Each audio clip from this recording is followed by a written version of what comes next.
দক্ষিণেশ্বরের কালী মন্দির ঠিক গঙ্গা নদীর পাশেই অবস্থিত। এই মন্দিরে আসার জন্য আমরা দমদম স্টেশন থেকে মেট্রো করে নেমে পড়লাম দক্ষিণেশ্বর।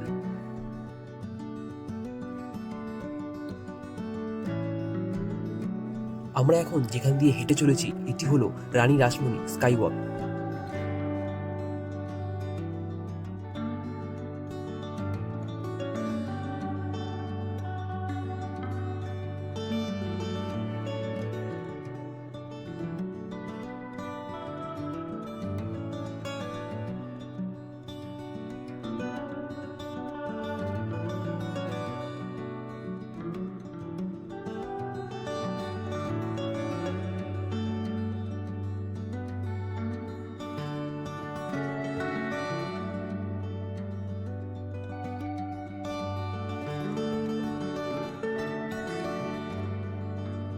আঠারোশো সালে রানী রাসমণি এই মন্দিরটি নির্মাণ করেন।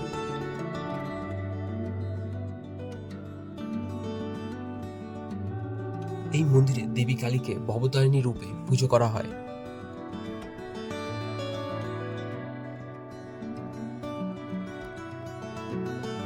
কথিত আছে রানী রাসমণি কালী মায়ের স্বপ্নাদেশ পেয়ে এই মন্দিরটি নির্মাণ করেন।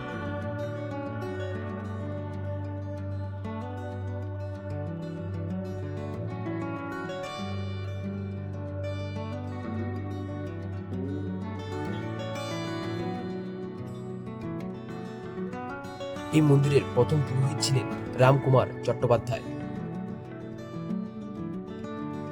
তার মৃত্যুর পর তার ছোট ভাই রামকৃষ্ণদেব এই মন্দিরের প্রধান পুরোহিত হয়ে ওঠেন।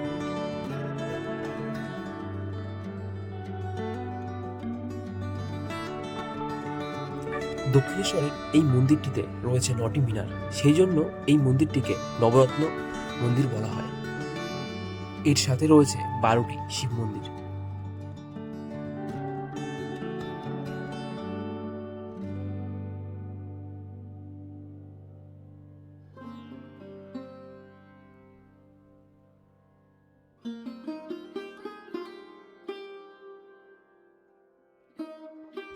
সেই সময় মন্দিরটি নির্মাণ করতে মোট 8 লাখ টাকা খরচ হয় এবং 9 বছর সময় লেগেছিল।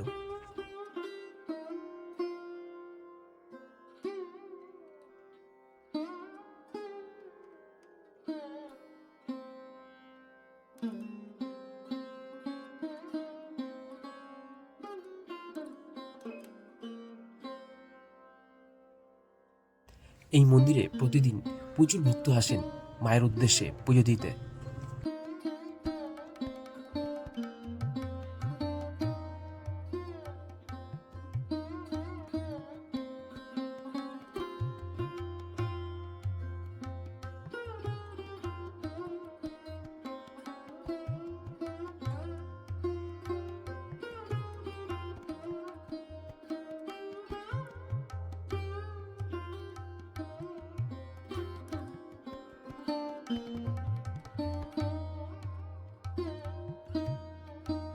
এখানে স্নান করার জন্য রয়েছে 2টি ঘাট।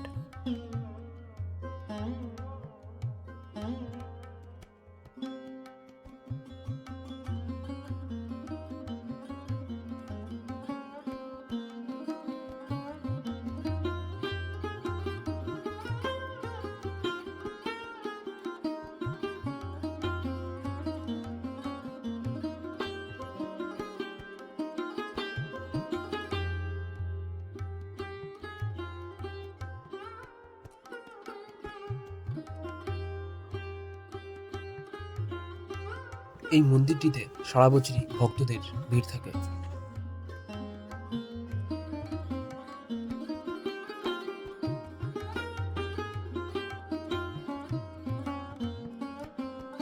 আজকের মতন এখানেই শেষ করছি। আবার একটি নতুন ভিডিও নিয়ে আপনাদের সামনে খুব তাড়াতাড়ি উপস্থিত হব।